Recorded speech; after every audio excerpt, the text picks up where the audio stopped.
you ever feel like something fundamental about yourself is missing? Something you've always known but can't quite remember? Well, if you're watching this, something in you is ready to remember. In the last video, we explored the mental constructs of time. Today, we're exploring an idea that is even deeper, that is more relevant for your life and much closer to being inexpressible through words alone. Who you really are beyond the character you've thought yourself to be. Most people walk through life feeling slightly disconnected from others, from meaning, even from themselves. It can feel like you're trapped inside your own mind, looking out at a separate world. Powerless, like life is happening to you. But what if you're not separate at all? What if the feeling of separation isn't truth, but a mistake? What if reality behaves less like a collection of separate things and more like a mirror? A system constantly reflecting information back to itself.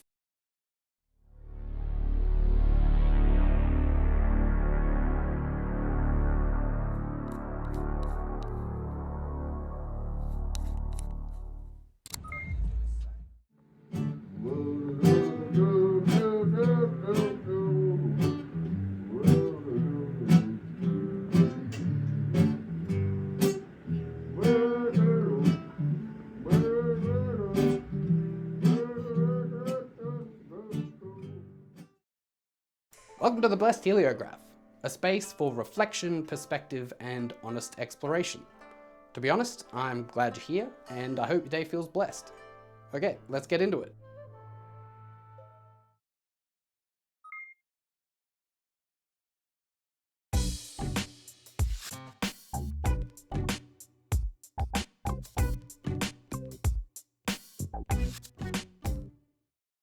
We were taught at school that at the beginning of the universe was the Big Bang. Then on TV, we were taught that our whole universe was in a hot, dense state the nearly 14 billion years ago expansion started. Wait, I'm not going to do the whole thing, but to keep things concise, it all started with the Big Bang.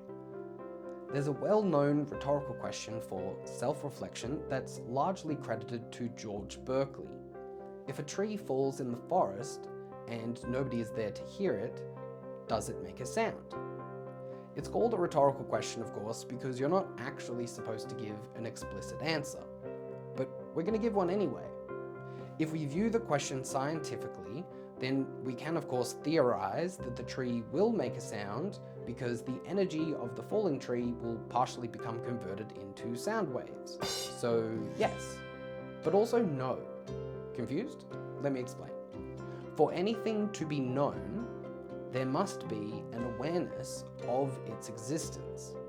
It can be easy to skip over the part that specifically states that nobody is there to hear it, but this is the part that fundamentally shifts the question from simply, is there a sound, to can something exist without an awareness of its existence? Think about it. Everything that's ever been known has appeared within awareness.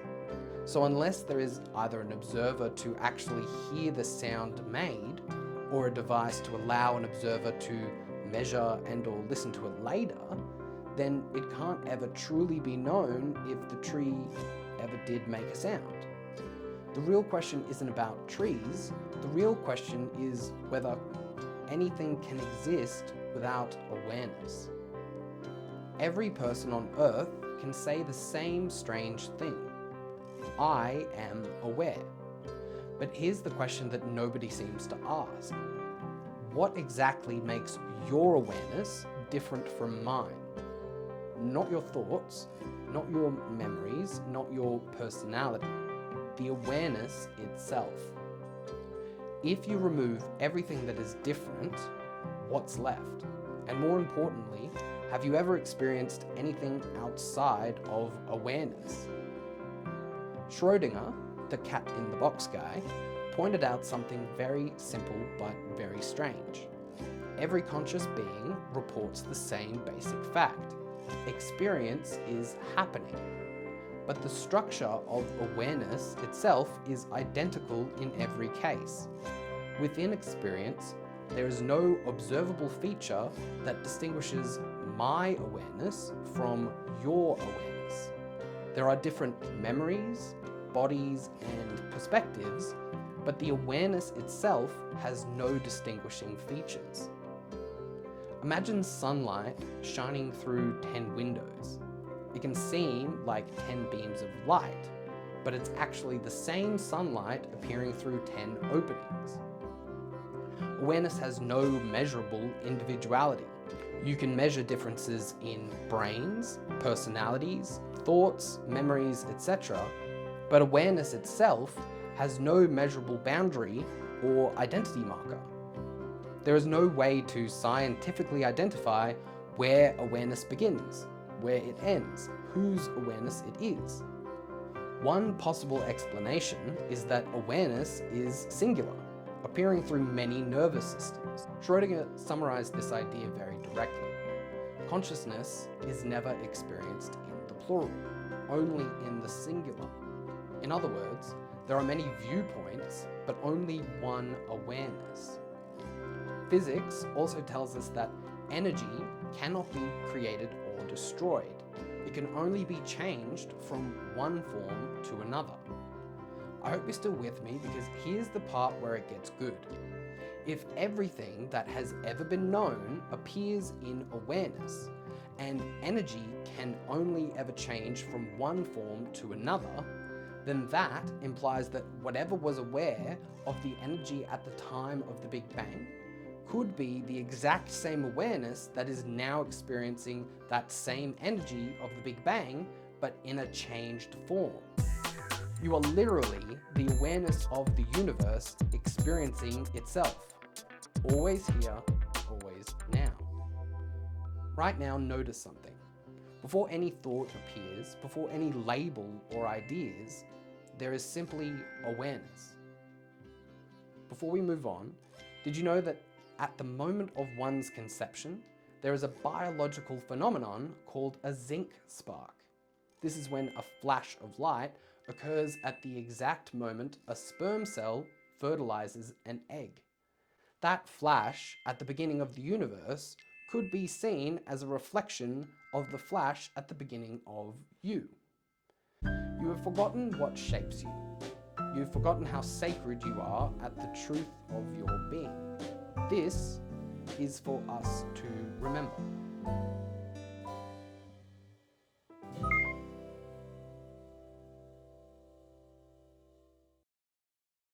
Before we start looking at shapes, let's begin with some basics. We start with 1. Imagine one single point in space. We could call this dimension 0. It could be called this because there are 0 dimensions to it. No sides, no up or down, no right or left, no width, and no depth. Just a singular, imaginary point. Point A. As if we took the entire universe and shrunk it down to one spot. Nothing outside of it. The only way to add any dimension to this singular point is to take a copy of it and place it somewhere else. Point B. When these 2 points exist together, something new becomes possible. Connection. The connection between these 2 points in space could be considered a representation of the first dimension, or more simply referred to as a line. A one-dimensional object has length only, no width and no depth, just distance between 2 points. But a line alone still cannot create a surface. For that, we need one more point, point C. Now, something interesting happens.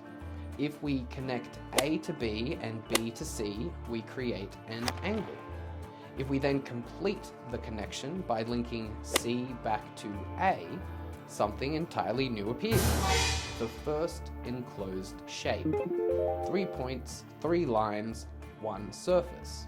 Behold, the triangle. This is the beginning of the second dimension. The moment geometry becomes area. But triangles have another fascinating property.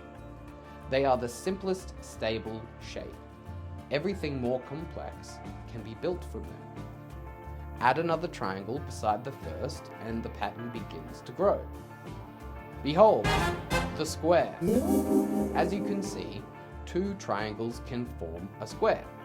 4 points, 4 lines, a new symmetry. Squares introduce structure, right angles, grids, foundations. If you look closely, all squares themselves can be broken back down into triangles. Triangles build squares. Squares build grids. These grids build the frameworks of much of the world around us. But so far, everything we've created still lies flat, confined to the second dimension. What happens if we introduce motion?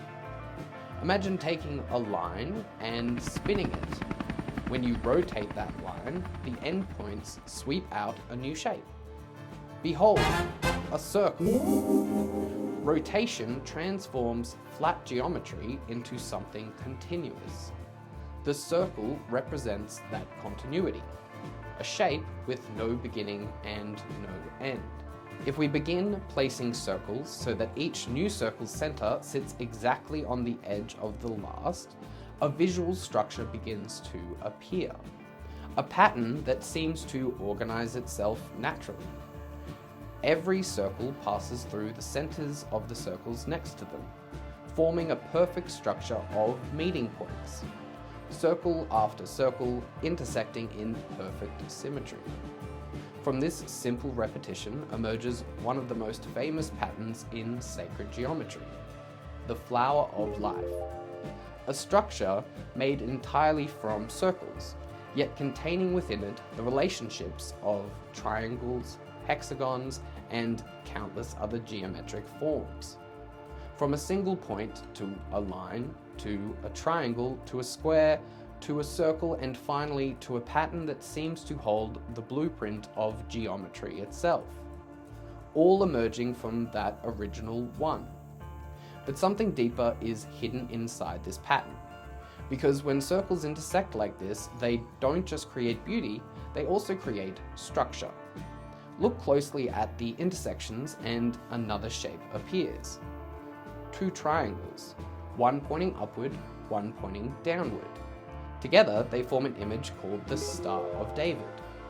Across traditions, this symbol represents the meeting of opposites, heaven and earth, spirit and matter, as above, so below.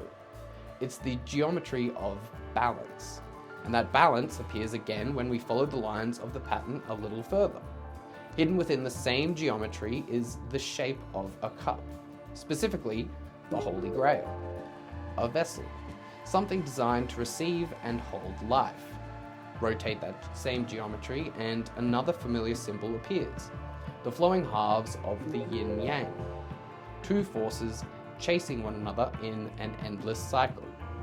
Light becoming dark, dark becoming light. Not opposites fighting each other, but opposites completing each other. Follow the structure upward and the pattern begins to branch. Lines extend like limbs. Suddenly the geometry resembles something alive, the tree of life. A map used in Kabbalah to describe the flow of creation itself.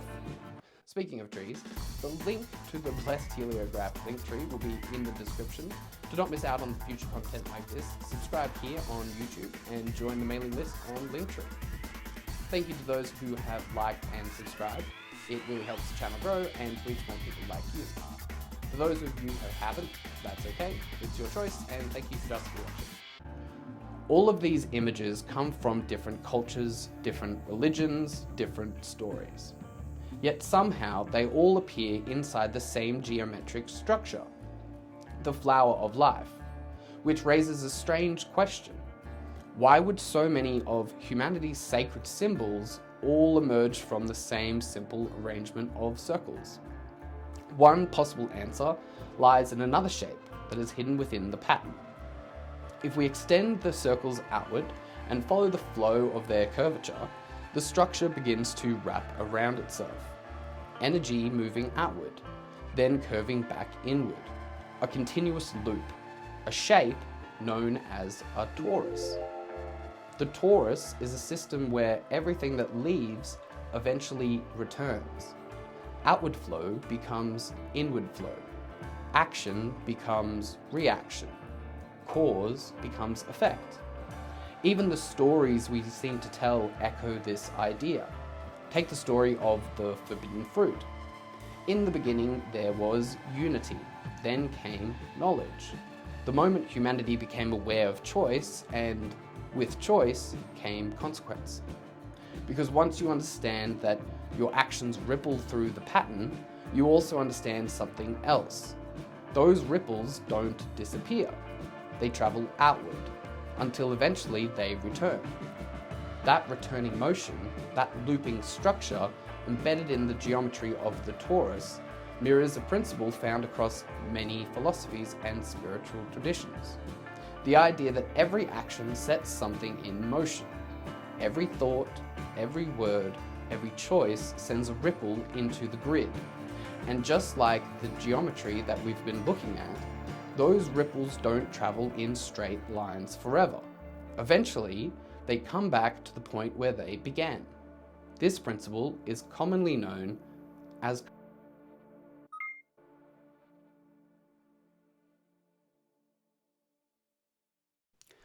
karma. Seems to be a concept that is often misinterpreted.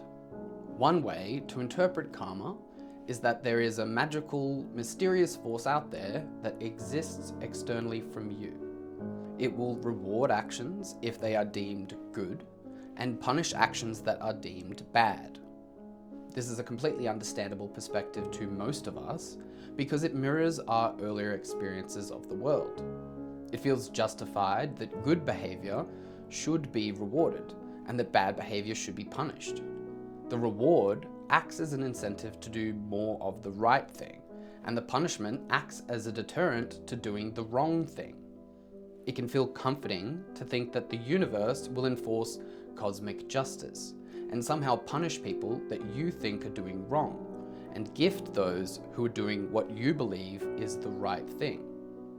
But what if this law of cause and effect doesn't quite work the way we think it does? In the last video, we touched on the concept of the moment now.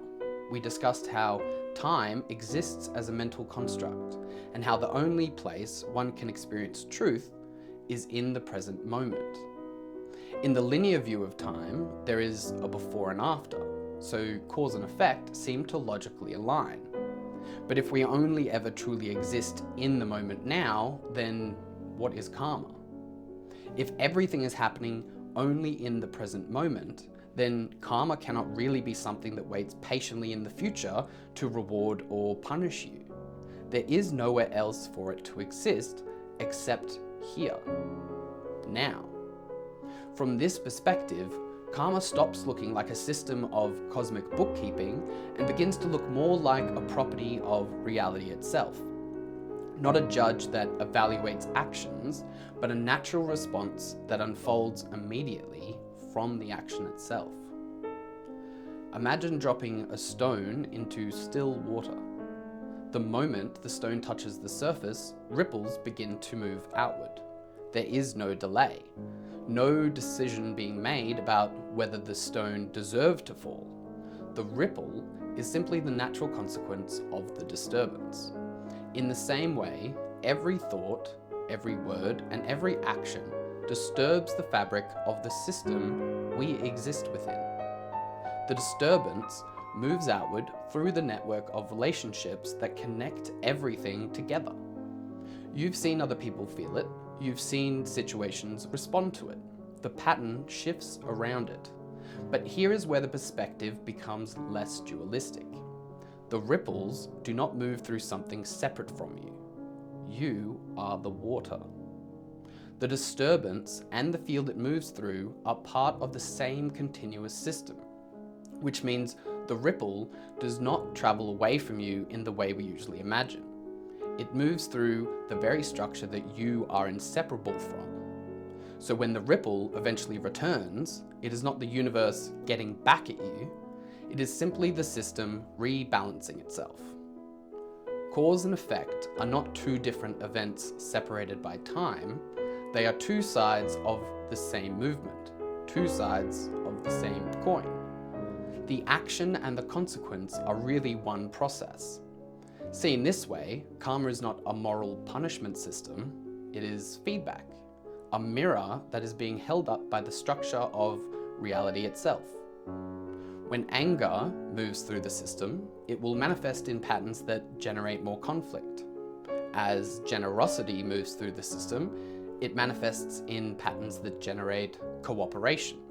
Not because the universe is rewarding one and punishing the other, but because each action shapes the structure through which the next moment unfolds. In other words, the quality of the ripple determines the pattern of the waves that follow, but both happen simultaneously. So when we look closely at what those ripples actually are, something interesting becomes clear. They are not solid objects.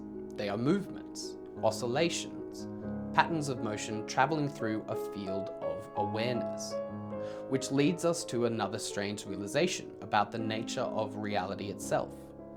At its deepest level, everything we have been describing, the points, the lines, the shapes, the patterns, the ripples, are all different expressions of the same fundamental phenomenon. The universe, it seems, is not made of things, it is made of movement. It is made of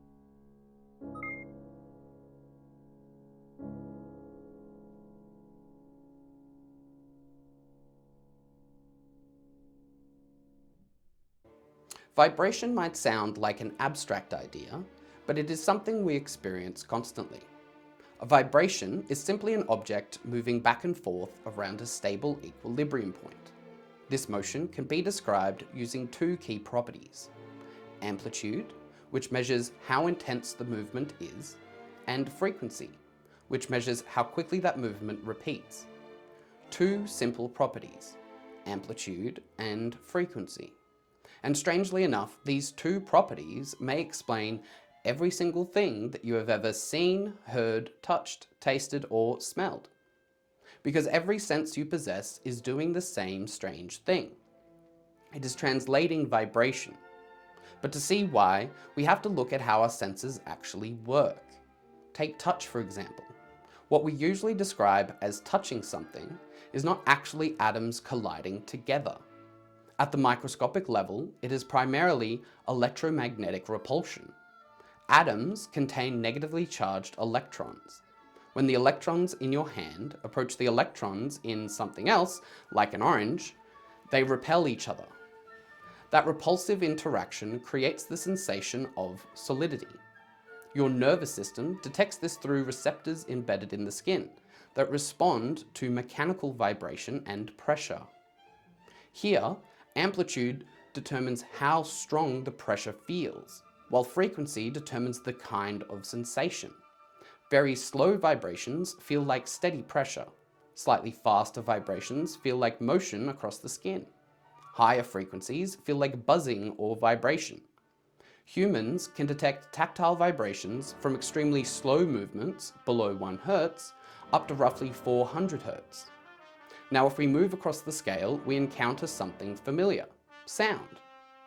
Sound is vibration traveling through a medium such as air. When something vibrates, such as a guitar string, a drum, or your vocal cords, it pushes nearby air molecules back and forth, creating waves of pressure. When those waves reach the ear, they vibrate the eardrum, and structures inside the inner ear convert those vibrations into electrical signals. In hearing, frequency determines pitch. Low frequencies produce deep bass tones. Higher frequencies produce higher pitched sounds.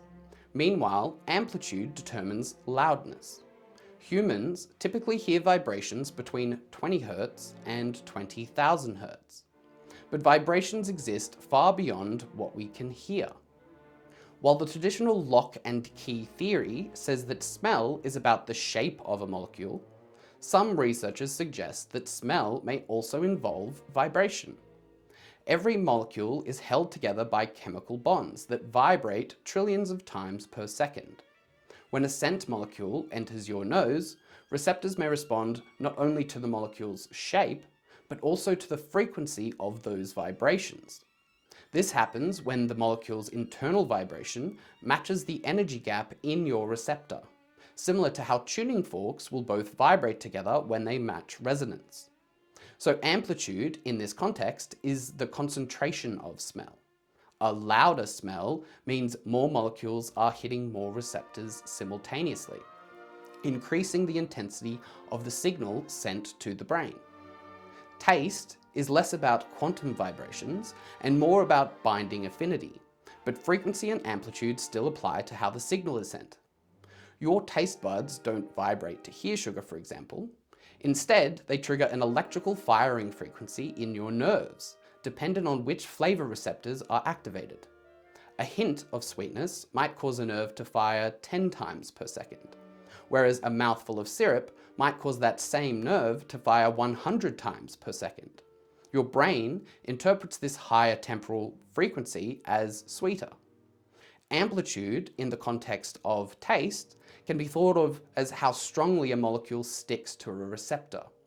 A high amplitude fit, like artificial sweeteners, bind much more tightly than natural sugar, which is why they seem overly sweet even in smaller amounts. As you eat, scent molecules travel up the back of your throat to your nose, and your tongue detects the mechanical frequencies of the food to sense the texture whilst triggering the taste receptors. Your brain then combines the chemical amplitude from your tongue with the vibrational frequency from your nose to create the complex song we call flavor. And then we reach frequencies so high that they no longer move air or molecules at all. They move electromagnetic fields. We call this light. The human eye detects a tiny band of electromagnetic vibration known as visible light, ranging from roughly 400 trillion cycles per second at the red end of the spectrum to around 750 trillion cycles per second at the violet end. In vision, frequency determines color. Red light vibrates slightly slower. Violet light vibrates faster. Meanwhile, amplitude determines brightness. But something interesting happens when you step back and look at all of this together. Touch is interpreting vibration. Hearing is interpreting vibration. Smell and taste are responding to molecular vibration. Sight is detecting electromagnetic vibration. 5 different senses. 5 completely different experiences. Yet every one of them is doing the same fundamental thing. They are translating vibration, which makes looking at the word universe a little more interesting. It comes from the Latin word universum, meaning turned into one, or whole. But if we break it down, we could look at it as uni and verse. Uni meaning one, verse as in a line of poetry or music. One song, one unified melody. A single vibration expressing itself through countless frequencies. Across ancient traditions, this idea appears symbolically as the primordial sound Om. Om is said to represent the fundamental vibration from which all other sounds, and by extension all forms, emerge. The suggestion is simple. Before there were atoms, stars, or galaxies, there was vibration, a resonance, a fundamental tone from which the structure of reality unfolded. And if the universe truly behaves like a kind of cosmic song, then every structure within it, every atom, every cell, every thought is participating in that same music. Each of us is both a note and an instrument within the composition. But that raises a strange possibility, because if reality is vibration, and our senses are simply receivers translating those vibrations, then what we experience as the world around us may not actually be the world itself. It might be something more like an interpretation of it, a translation, a reflection, almost like looking into a mirror, except this reflection doesn't just belong to us, it belongs to the universe.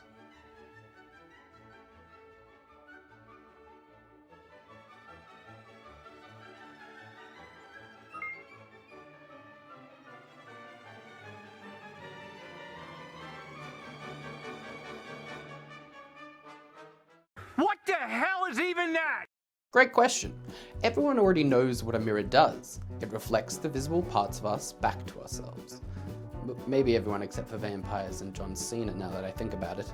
But everyone may not be familiar with the term cosmic mirror, or how thinking about this concept could drastically change one's experience of life for the better. Before giving any definition, let's have a look at something that you may find interesting. Across completely different cultures and time periods, the same metaphor keeps appearing: a mirror. In ancient Greek and Roman traditions, early Western philosophers and mystery cults believed the reflection in a mirror was the actual human soul. This belief led to the superstition that breaking a mirror shatters the soul, requiring 7 years for the life cycle to renew itself. But let's keep looking.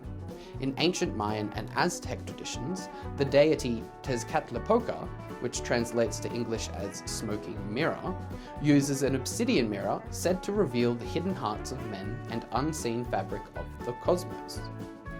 In Shinto shrines in Japan, a mirror is placed at the center of the altar as a shintai, a physical object that the spirit, kami, inhabits. Worshippers bow before it and often see their own reflection staring back at them, which symbolizes the discovery of the divine within themselves. 3 completely different civilizations, yet all of them describe the relationship between humanity and the divine using the same symbol, a mirror, and the pattern doesn't stop there. Buddha's teachings describe the mind as a mirror that is naturally bright and clear, but gradually gets covered by the dust of the ego and attachment. They call this the mirror of Dharma. Enlightenment from this lens is the process of wiping away the dust to see reality as it truly is. In Sufism, which is Islamic mysticism, the universe itself is described as a polished mirror, reflecting the infinite divine names and attributes of God. Since God is infinite, God created the universe to see its own beauty and majesty reflected back. Different philosophies, yet the same image keeps appearing: the mind, the soul, the universe, all described as reflections. By the time we begin to look across Hindu philosophy, Gnostic traditions, and Christian scripture, the pattern becomes difficult to ignore. In Hinduism, the world is seen as a reflection, called the Abhasa, of the ultimate reality, Brahman.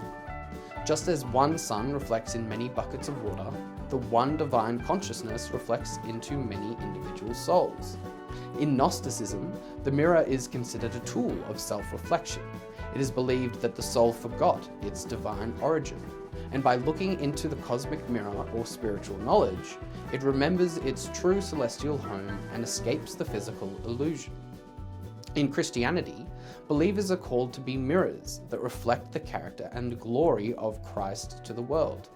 In Corinthians chapter 3 verse 18, for example, it describes believers as beholding the Lord's glory as in a mirror, and being transformed into the same image from glory to glory. Sin is often likened to rust or dust on a mirror that prevents it from reflecting God's light. Across different cultures, languages, and traditions, the same idea keeps appearing. The universe behaves like a mirror. The cosmic mirror is the idea that reality reflects your consciousness back to you. The world around you is not separate from you, but part of a feedback loop reflecting beliefs, emotions, and perception. But mirroring isn't simply limited to religions or traditions. Even neuroscience supports the idea that mirrors play an important role in how we understand the world. In our brains are specialized cells called mirror neurons. These mirror neurons activate not only when you perform an action, but also when you watch someone else perform that same action. So if you see someone smile, the neurons associated with smiling quietly activate in your brain. If you see someone in pain, parts of your brain simulate that experience internally. Your nervous system, in a very real way, mirrors the experience of others. This mechanism is one of the foundations of empathy, learning, and social connection. which means something subtle is happening at this very moment. Right now, as you watch this video, your brain is recreating the patterns of thought that you're hearing. In a sense, your mind is reflecting this experience back to itself. The observer and the observation become connected. But if our minds do mirror the world around them, then it also raises a deeper possibility. What if the world is mirroring us right back? That possibility is what I like to call the cosmic mirror. Just like a mirror allows a person to see themselves, consciousness may be the mechanism the universe uses to observe itself. Now let's explore how this way of thinking can actually shift the way that we experience life. When we begin to view the world as a mirror, something changes. Instead of asking, why is this happening to me? We start asking a different question. What might this be showing me about myself? Life stops feeling like a series of random events and starts to feel more like a series of reflections. The people we admire begin to reveal the qualities we carry within ourselves, and the people who frustrate us the most often reveal the parts of ourselves that we have yet to fully understand. The Dalai Lama once said, "To be aware of a single shortcoming within oneself is more useful than to be aware of 1,000 in someone else." When two mirrors face each other, the reflections stretch into infinity. In a similar way, consciousness reflecting the universe and the universe reflecting consciousness creates an endless loop of observation. So if the universe is reflecting itself through every mind and every mind is reflecting the universe, then what we are looking at is not a collection of separate things at all. When the difference between the reflection and the thing being reflected begins to dissolve, something deeper begins to reveal itself. What we are looking at is not separation, but reflection. And what reflection ultimately reveals is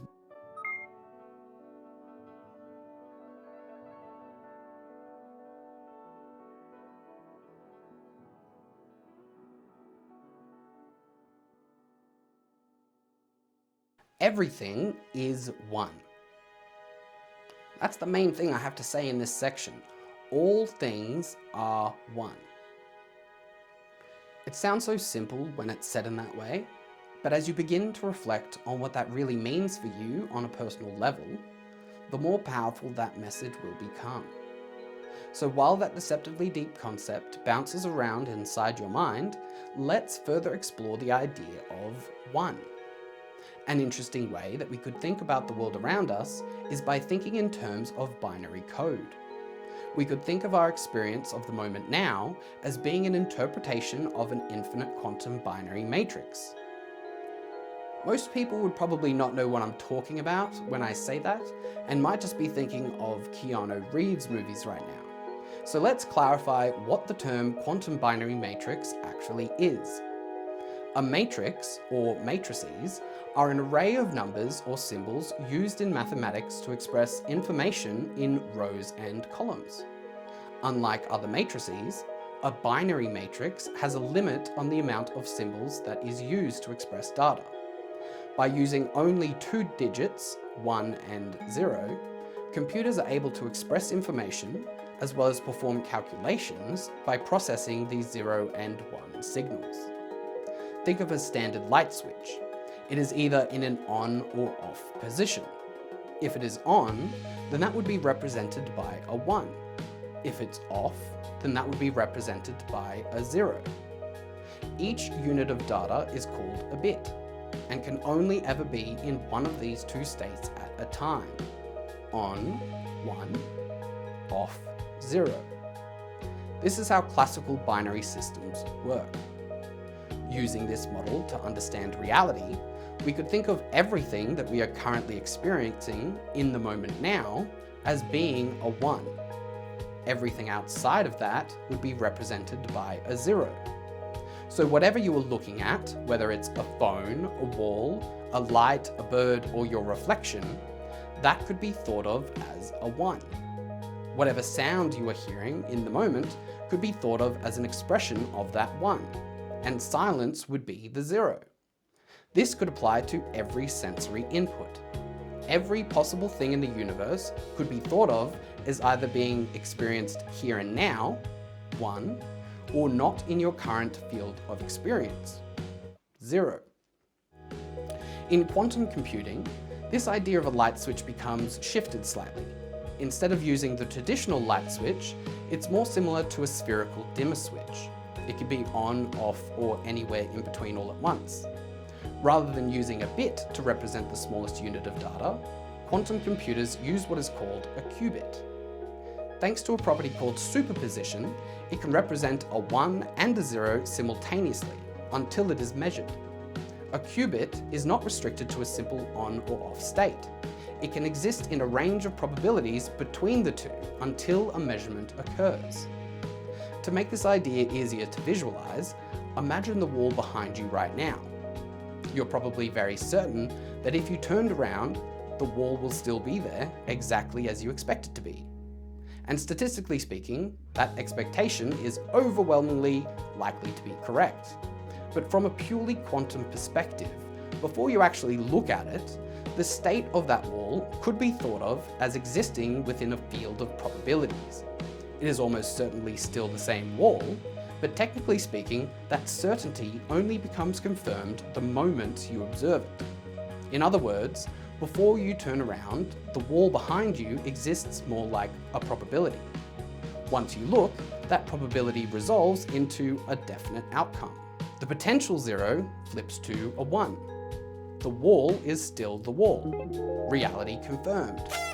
Now, at the scale of everyday objects, these probabilities are so incredibly biased toward the expected outcome that we never notice this process happening. The universe appears stable, predictable, and solid. But at the smallest scales of physics, this strange rule seems to apply everywhere. Particles exist as clouds of probability. Only when an interaction occurs does a specific state emerge, which means that at the deepest level we currently understand, the universe does not seem to be made of fixed objects. It appears to be made of probabilities that continuously resolve into reality. So if the physical universe operates as a vast field of probabilities, constantly collapsing into specific outcomes, then that leads us to a very interesting question. What is it that ultimately confirms those outcomes? What is it that turns potential reality into experienced reality? If the universe really is a quantum binary matrix, then what is it that processes all of that information? Once we begin asking that question, we start moving away from physics alone and into a much older idea. An idea that philosophers and theologians have been discussing for thousands of years. The possibility that behind the universe of probabilities, there exists something that knows, something that observes, something that could only be described as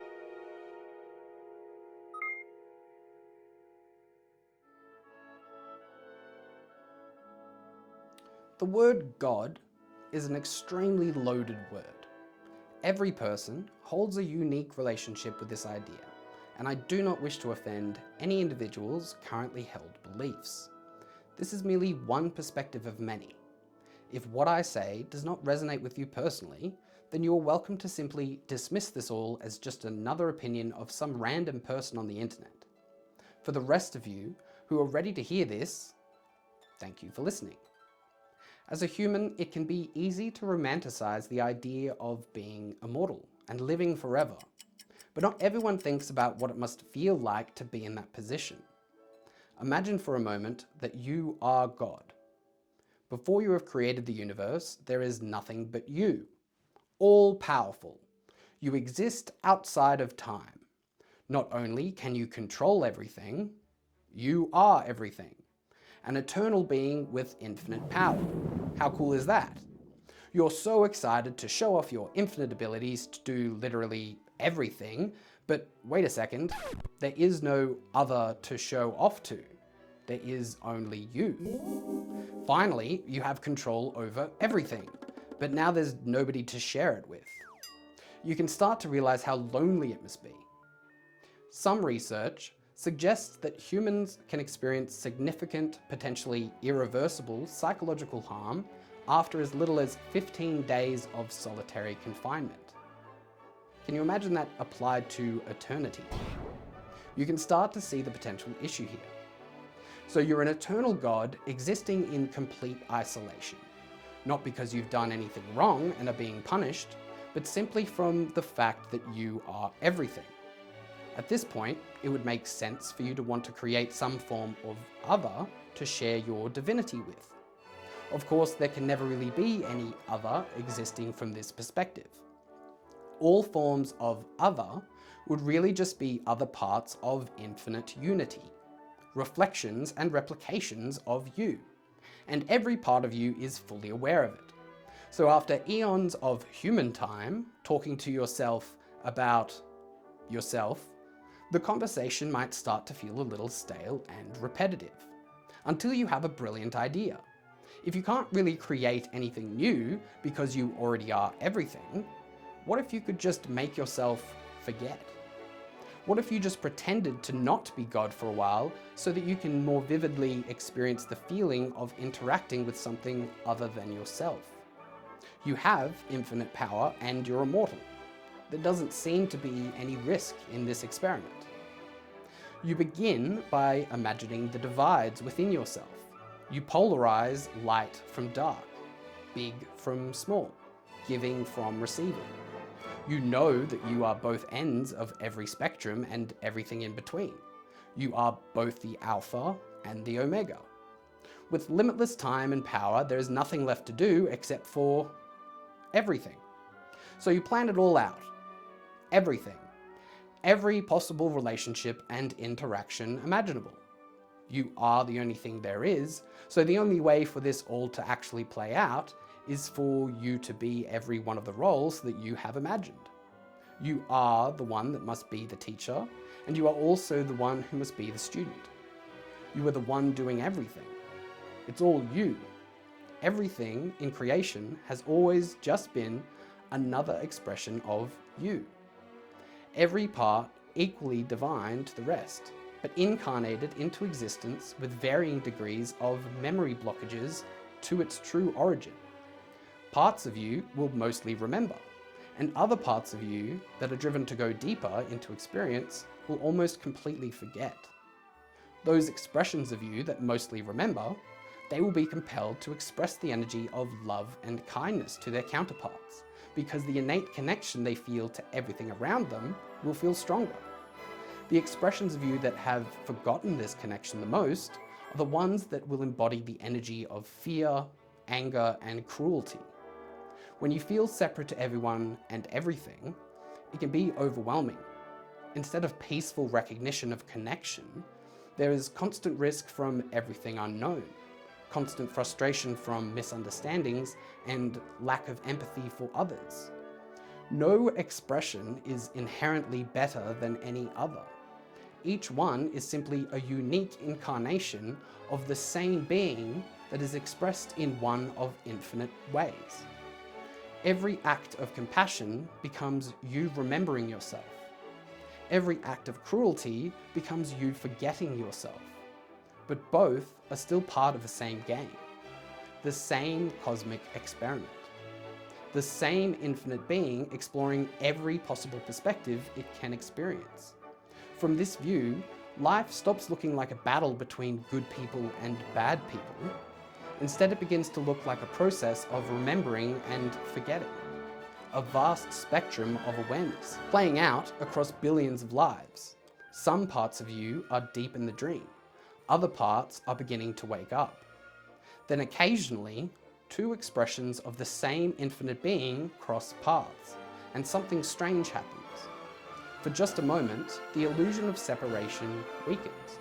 Beneath the personalities, the histories, the beliefs, and the identities, there is a quiet recognition. A recognition that behind two pairs of eyes, there is really only one awareness looking back at itself. When that recognition appears, many traditions throughout history have tried to capture it in language. One of the simplest ways it has ever been expressed is with a single word.